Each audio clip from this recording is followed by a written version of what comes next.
مودی یہ جو طرز حکمرانی، میں بھی اقبال کا گھر بلایا، شادی میں بلایا، چادر دی، کہتے ہیں نا کب ڈوبے، اقبال کا وہی شکوہ سے، کب ڈوبے گا سرمایہ، نہیں شکوہ نہیں، لعنت خدا کے حضور میں، کہ کب ڈوبے گا سرمایہ پرستی کا سفینہ، دنیا ہے تیری منتظر روز مکافات. بات یہ ہے، ہوا کیا ہے؟ ہوا یہ ہے کہ یہ سرمایہ کی بنیاد پہ جو مفادات ہیں وہ جندال کے اور یہاں کے سرمایہ دار کے ایک ہو گئے ہیں. وہ پروفٹ سیکرز ہیں، لیڈروں کا بہروپ. یہ ٹھیک کہہ رہے ہیں سارے میرے دونوں دوست. مسئلہ یہ ہے کہ وہ اور دنیا کے باسی ہیں، ہم اور دنیا کے باسی ہیں. یہ ہے آپ کا دو قومی نظریہ.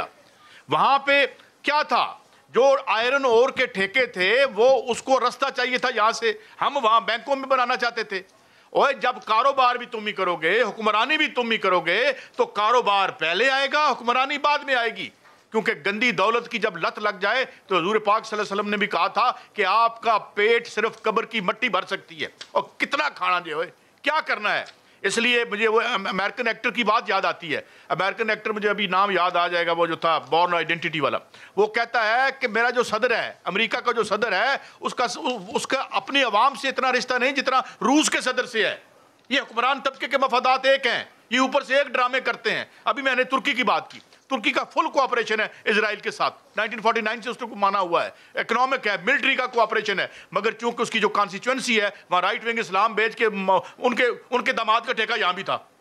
موصوف کو شہباز شریف صاحب نے ان کے داماد کو لاہور کا ٹھیکہ بھی دے رکھا تھا. اور ٹھیکہ فروش بھی کبھی لیڈر ہوئے ہیں؟ مجھے بتائیں یہ پراپرٹی ڈیلر بھی کبھی لیڈر ہوئے ہیں؟ یہ کریں کیوں؟ یہ ہے بات. وہ حریت نہیں رہتی، وہ جفاکشی نہیں رہتی، وطن سے محبت نہیں رہتی، وطن کے لیے کٹ مرنے کے جذبے ختم ہو جاتے ہیں، اکاؤنٹ بڑے ہو جاتے ہیں. تو لائیں لیڈر اپنی صفوں سے، اور سرمایہ پرستی کا سفینہ نہیں اگر آپ ڈبوتے تو آپ کے حقوق کا دھندا ہوگا. یونائٹڈ نیشن کیا ہے؟ چوروں کا باورچی خانہ کہا تھا لینن نے اس کو، اس سے بھی بدتر ہے. کچھ بھی نہیں ہے آپ کے پاس. جب یہ ایٹم بم کا دھماکہ کر رہے تھے ساری شغل سوسائٹی کہہ رہی تھی نہ کرو، میں کہہ رہا تھا ہن کرو، مار دیں گے تمہیں. اگر آپ کے پاس ایٹم بم نہ ہوتا ابھی تک گھس آ کے آپ کے. یہ ہے نہ ڈائریکشن ہے، نہ ہماری لیڈرشپ ہماری صفوں سے آ رہی ہے. اور جو لیڈرشپ ہے اس کے مفادات جو ہیں وہ سوئس بینکوں میں ہیں، پاکستان کی دھرتی میں نہیں ہے. جب تک انہیں ہم تاریخ میں جوتے مار کے تاریخ کے کوڑے دان میں پھینک کے اپنے طبقے سے اپنے لیڈر جو ہمارے طرح درد رکھتے ہیں، جن کے بچے یہاں بے دوا مرتے ہیں، جنہیں ہمارا درد ہے، ان کو نہیں لائیں گے تو ہم یہی روتے رہیں گے. آخری 2 منٹ ہے میرے پاس، میں چاہتا ہوں بخاری صاحب ہم سب میں سے سینئر ہیں، تو بخاری صاحب کنکلوڈ کیجئے پلیز ساری ڈسکشن کو آج کی. دیکھیے جو چونکہ ہم ذکر مودی صاحب کا کر رہے ہیں، اور یقینی طور پہ میرا ذاتی خیال ہے کہ جتنے بھی لیڈرشپ ہماری رہی ہے ماضی میں، ان سب نے امریکہ کی خوشنودی کے لیے کسی نہ کسی صورت میں یعنی خوشامد کی ہے، یا یوں کر لیجیے کہ خوش کیا ہے، اپیز کرنے کی کوشش کی ہے ہندوستان کی لیڈرشپ کو. یہ جو فرمایا ابھی سعید قاضی صاحب نے بالکل ٹھیک ہے. لیکن ذرا ہم دیکھتے ہیں کہ آج کی ہماری لیڈرشپ نے کیا کیا ارشادات فرمائے ہوئے ہیں.